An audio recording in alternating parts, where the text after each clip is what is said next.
अलग सोच। एक कॉलेज में एमबीए की पढ़ाई करने वाले स्टूडेंट्स को प्रॉब्लम सॉल्विंग स्किल डेवलप करने के बारे में प्रोफेसर पढ़ा रहे थे।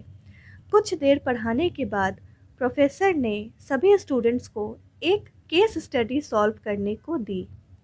जापान की एक साबुन बनाने वाली कंपनी अपनी क्वालिटी की वजह से पूरे वर्ल्ड में प्रसिद्ध थी, लेकिन उस कंपनी को आज एक अजीब समस्या का सामना करना पड़ रहा था।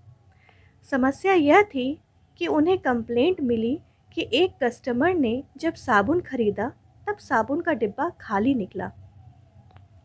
जब ये कंप्लेंट की जांच की गई तब पता चला कि ये गलती कंपनी की है। जब साबुन तैयार होकर डिलीवरी डिपार्टमेंट को भेजा था तब गलती से एक डिब्बा खाली चला गया था। इस घटना के बाद कंपनी का नाम काफ़ी बदनाम हुआ था। कंपनी के अधिकारी काफ़ी परेशान हुए कि ऐसा कैसे हो गया। उन्होंने तुरंत एक हाई लेवल लोगों की मीटिंग बुलाई और चर्चा भी हुई।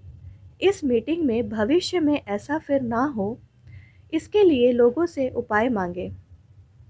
बहुत विचार के बाद निश्चय किया गया कि जब प्रोडक्ट तैयार हो जाए तब अंत में एक एक्सरे मशीन लगाई जाएगी जो एक हाई रेजोल्यूशन मॉनिटर से कनेक्टेड होगी। मॉनिटर के सामने बैठा व्यक्ति देख पाएगा कि डिब्बा खाली है या भरा। कुछ ही दिनों में ये सिस्टम इम्प्लीमेंट कर दिया गया।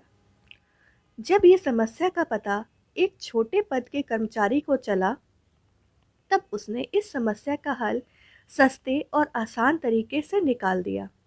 ये हल ऐसा था कि न तो उसमें लाखों की मशीन खरीदने का खर्च था और ना ही किसी आदमी को रखने की ज़रूरत। उस कर्मचारी ने एक हाई पावर इलेक्ट्रिकल फैन खरीदा और असेंबली लाइन के सामने लगा दिया। अब हर एक साबुन के डिब्बे को पंखे की तेज़ हवा के सामने से होकर गुजरना पड़ता था।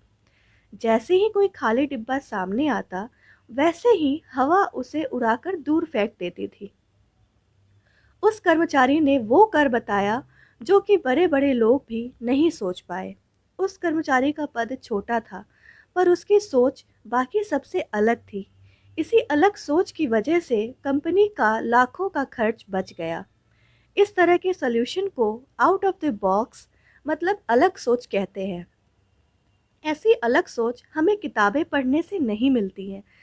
कभी कभी छोटे पद वाले और कम पढ़े लिखे लोग भी समस्या का हल आसानी से ढूंढ लेते हैं और पढ़े लिखे लोग भी उसका समाधान करने में असफल रहते हैं। आशा करती हूँ दोस्तों आप लोगों को आज की कहानी अच्छी लगी होगी, पसंद आई हो तो स्टोरी को लाइक, शेयर और सब्सक्राइब कर लीजिएगा चैनल को और अपनी राय हमें कमेंट करें।